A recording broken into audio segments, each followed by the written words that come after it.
ஆவியில் எளிமை உள்ளவர்கள் பாக்கியவான்கள். இதை யார் சொன்னாங்கன்னா இயேசு கிறிஸ்து சொன்னார். இதனுடைய அர்த்தம் என்னங்கிறத நான் உங்களுக்கு சொல்கிறேன்.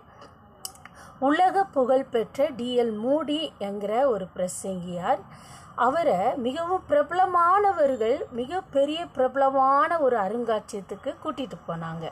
அங்கே மிக விலை உயர்ந்த அணிகலன்கள், விலை உயர்ந்த பொருட்கள், விலை உயர்ந்த ஆடைகள், மின்னும் கண்ணு கவர்ந்த பொருட்கள் எல்லாம் இருந்துச்சு. டிஎல் மூடி அவர்கள் அதை ஒவ்வொரு பொருளையாக பார்த்துட்டு வந்தாங்க, ரசித்தாங்க. ஒவ்வொரு பொருட்களையும் பார்த்து தொட்டு தொட்டு பார்த்து அதனுடைய அழகை ரசிச்சுட்டு அதை பொருட்களை கீழே வைக்க ஆரம்பித்தாங்க. அப்போ அவரை கூட்டிகிட்டு வந்த பிரபலமானவர்கள் சொன்னாங்க, ஐயா, உங்களுக்கு வேண்டியது எதுவோ அதையெல்லாம் நீங்கள் வாங்குங்க, உங்களுக்கு நாங்கள் எல்லாவற்றையும் வாங்கி தருவதற்கு நாங்கள் மிகவும் ஆயத்தமாக இருக்கிறோம், ஆவலாக இருக்கிறோம் அப்படின்னு சொல்லி டிஎல் மூடி அவர்களிடம் சொன்னாங்க. அப்போ டிஎல் மூடி என்ன சொன்னார் தெரியுமா? இதெல்லாம் பார்க்குறதுக்கு மிகவும் அழகாகவும் வசீகரமாகவும் இருக்கிறது, ஆனால் இதை அனுபவிக்கிறதுக்கான தகுதி என்னிடத்தில் இல்லை. நான் இதை அனுபவிக்கிறதுக்கான தகுதி என்னிடத்தில் இருந்தால் நான் அதை வாங்கியிருப்பேன் அப்படின்னு சொன்னார். அப்புறம் அதை சொன்னாராம், இந்த பொருட்கள் எல்லாம் வாங்கி நான் ஒரு நாள் சுகத்துக்காகவோ ஒரு நாள் ஆசைக்காகவோ வாங்கி சோட்கேஸில் வைக்கிறதுக்கு பதிலாக ஜப்பானில் உலக யுத்தம் வந்ததில் எத்தனையோ மக்கள் வீடு வாசல் இல்லாமல் தங்களுக்கு சொந்தமானவர்களை இழந்தவர்களாக பசியும் பட்டினியுமா இருக்கிறாங்க, நீங்கள் அவங்களுக்கு அதை கொடுக்கலாமே அப்படின்னு சொல்லி அவர் சொன்னாராம்.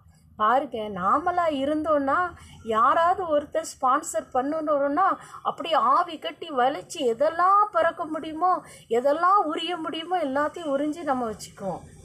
சரிங்களா? எது ஆவியில் எளிமை? இன்றைக்கி ரொம்ப பிரபலமானவர்கள்லாம் இருக்கிறாங்க, ஆவியில் எளிமை உடையவர்களாக இருந்து தங்களுடைய வாழ்க்கையை நடத்தி கொண்டு இருக்கிறார்களா? எத்தனையோ இந்து சன்னியாசிகள் இருக்கிறாங்க, பிரபலமானவர்கள். அவங்க ரொம்ப சிம்பிளாக இருந்து பல அறக்கட்டளைகளை ஏற்படுத்தி விட்டு மரித்து போயிருக்கிறாங்க. இன்றைக்கும் அவங்களுடைய வாழ்க்கை வரலாறு சொல்லி கொண்டே இருக்கிறது.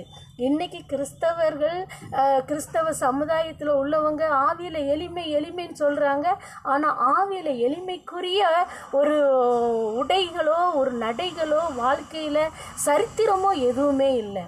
இயேசு கிறிஸ்து சொன்னார், ஆவியிலே எளிமை உடையவர்கள் என்று சொல்லி எளிமை உடையவராகவே வாழ்ந்து மரித்தார். அவருடைய ஃபாலோவர்ஸ் அதை தான் ஃபாலோ பண்ணணும் அப்படின்னு சொல்லி விரும்பினார். ஆனால் இன்றைக்கி நாம் அதை கிறிஸ்தவர்கள்னு சொல்லிட்டு அதை நம்ம ஃபாலோ பண்ணவே இல்லை. அதனால் கிறிஸ்தவ சமுதாயம் எப்படி போயிட்டுருக்குது? ஆவியில் எளிமை உடையவர்களாக போயிட்டுருக்குதா? ஸோ நாம் சிந்திக்கணும்ல.